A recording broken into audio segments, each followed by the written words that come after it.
আমরা যারা সৌদি আরব থেকে, আমরা যারা দুবাই থেকে, বা আমরা যারা কাতার থেকে সার্বিয়া দেশটির জন্য আবেদন করতে চাচ্ছি যে ভাই আমি তো মিডল ইস্টে আছি, আমি এই সমস্ত দেশে আছি, আসলে আমার কত টাকা খরচ হবে সার্বিয়া দেশটির জন্য।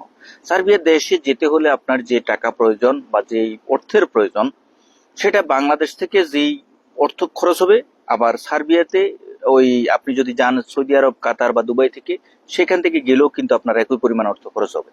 এখন এই কথাটা বলার পিছনে অনেকে বলবেন যে ভাই আমি তো মিডল ইস্টে আছি, এখান থেকে তো তো কম টাকা লাগার কথা, বা অর্থ যেটা খরচ হওয়ার কথা সেটা তো কম লাগার কথা, এখন এখানে বেশি হওয়ার কারণটা কি?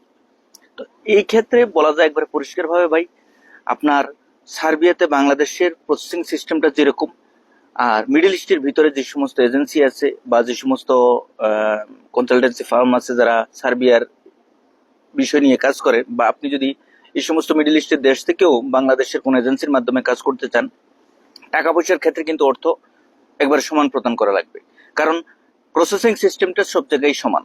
সুতরাং আপনি যে মিডল ইস্টে আছেন আপনার টাকা কম হবে, বা বাংলাদেশ থেকে আপনার টাকা বেশি হবে, তেমনটা কিন্তু না। কারণ প্রসেসিং সিস্টেমটা যেহেতু সমান, টাকার বা অর্থের পরিমাণটা বা যেই সমপরিমাণ টাকা সেটা কিন্তু সব জায়গায় সমান থাকবে। সুতরাং আপনি যার সাথেই পরামর্শ করে আবেদন করবেন বা এজেন্সির সাথে পরামর্শ করে আবেদন করবেন, আপনাকে বর্তমান ভবিষ্যৎ সম্পূর্ণ সবকিছু বুঝে শুনে আবেদন করতে হবে। ধন্যবাদ।